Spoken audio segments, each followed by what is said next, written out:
madaxweynaha dowladda Hirshabeelle Mudane Cali Gudlaaw Xuseen ayaa maanta ka qayb galay kulan ay isugu yimaadeen golaha wadatashiga qaran iyo wakiilada beesha caalamka u fadhiya Soomaaliya waxaana shir gudoominaya ra'iisul wasaaraha xukuumadda federaalka Soomaaliya Maxamed Xuseen Roble wuxuuna kulankan ka dhacay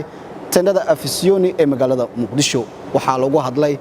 arrimaha doorashooyinka dalka markuu soo idlaaday kulanka waxa warbaahinta u akhriyay afayeenka xukuumadda federaalka Soomaaliya Maxamed Ibrahim Mucallimu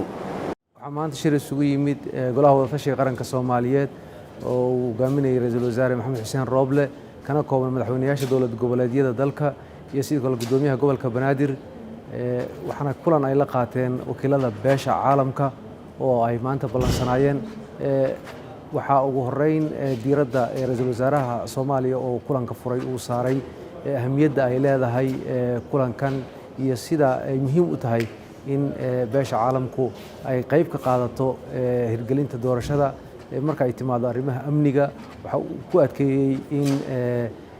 ciidamada AMISOM ay qayb libaax leh ka qaataan la dagaalanka argagixisada iyo carqaladaha ay ku doonayaan in ay doorashada ku carqaladeeyaan waxaana uu sheegay in xilligan ay muhiim tahay in dhammaan dowlad goboleedyada iyo ciidamada amniga iyo AMISOM ba iska kaashadaan la dagaalanka al-shabaab waxaa dhanka kale uu ka hadlay arrimaha dhaqaalaha iyo hirgelinta doorashooyinka waxa uu sheegay in ay dhaqaale la'aanteed aanan waxba la wadi karin waxa uu sheegay qayb ka mid ah dhaqaalihii ay ballan qaadeen bulshada caalamku laakiin in badan dhaqaalahaasi ka mid ay dhiman tahay loona baahan yahay in doorashadaasi si ay u qabsoonto xilligeedii ay laga maarmaan tahay in bulshada caalamku ay ku yaboohaan lacag si doorashadaasi loo hirgeliyo taasoo haddii aan la helin ay caqabad weyn ku imaan karto hirgelintii doorashada sidoo kale ra'iisul wasaaraha waxa uu ka hadlay arrimaha u qabsoomay doorashada iyo horumarka laga gaaray waxa uu ka hadlay arrimaha gobolka Gadoodi iyo arrinta dib u heshiisiinteeda oo meel fiican maraysa waxa uu ka hadlay arrinta gobolka Hiiraan oo uu sheegay inuu isaga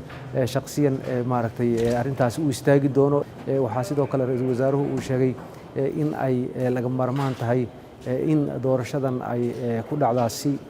waqtigeedii ah wuxuu sheegay dhinacyada kala duwan inay la hadleen gudiyada doorashooyinka inay la fariisteen midowga musharaxiinta uu filayo kulamadaasna inay sii socon doonaan wax weyn ay ka soo bixi doonaan waxa uu sheegay in dhinaca haweenka qoondadooda markay timaadana dhammaan madaxweynayaashii sidoo kale meesha ka hadlay iyo isagaba waxay adkeeyeen in ay qoondada xil iska saari doonaan Yusni Maxamed Axmed Hirshabeelle TV Afisyooni